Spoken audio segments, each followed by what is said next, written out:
Hey everyone, just a quick ask before we get into the newscast. If you really like Wake Up, I would love it if you gave us 5 stars on Spotify or Apple Podcasts and drop a quick comment there to let people know about this newscast. It would really help people discover us. All right, on with the news.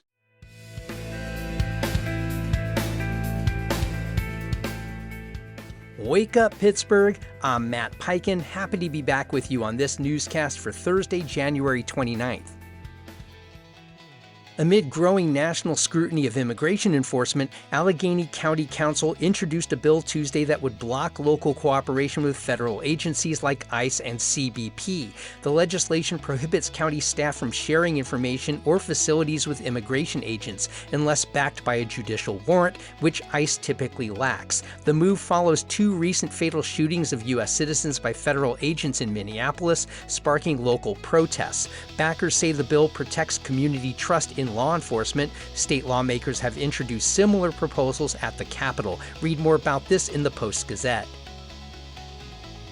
Following a New Year's Day shooting near 2 short-term rentals in East Allegheny, Pittsburgh City Council is reviving legislation to tighten oversight of vacation units like Airbnbs. The incident, which left 1 woman injured, has added urgency to Councilor Deb Gross's proposed bills requiring licensing, local contacts, inspections, and guest registries. Previously without support, Gross now has 2 co-sponsors. Even some property owners like Trike Properties backed the move, citing safety and quality of life concerns. The bills could reach City Council in mid-February. Read more about this at Pittsburgh Public Source.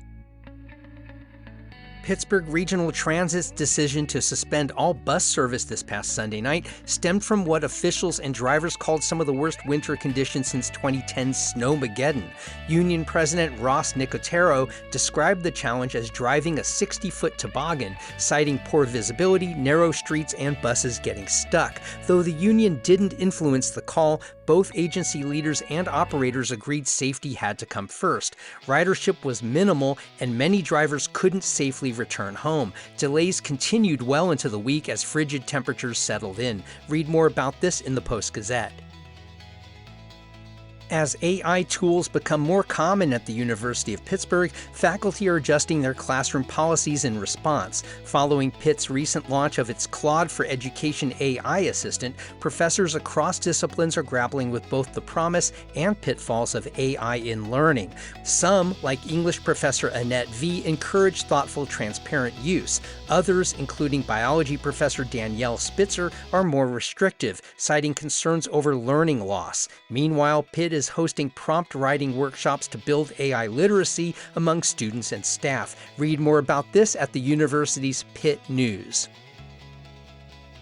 And 2 of Pittsburgh's leading theater companies are moving forward with merger talks. The boards of Pittsburgh Public Theater and Pittsburgh CLO voted to continue exploring a potential consolidation, while City Theater chose to remain independent. The 3 had spent a year studying a possible merger as a response to financial pressures like falling subscriptions and rising costs. A joint letter cited similarities in audience and mission between the public and CLO, both located downtown, while noting that City Theater's smaller size and Southside location made it less compatible. Read more about this at WESA.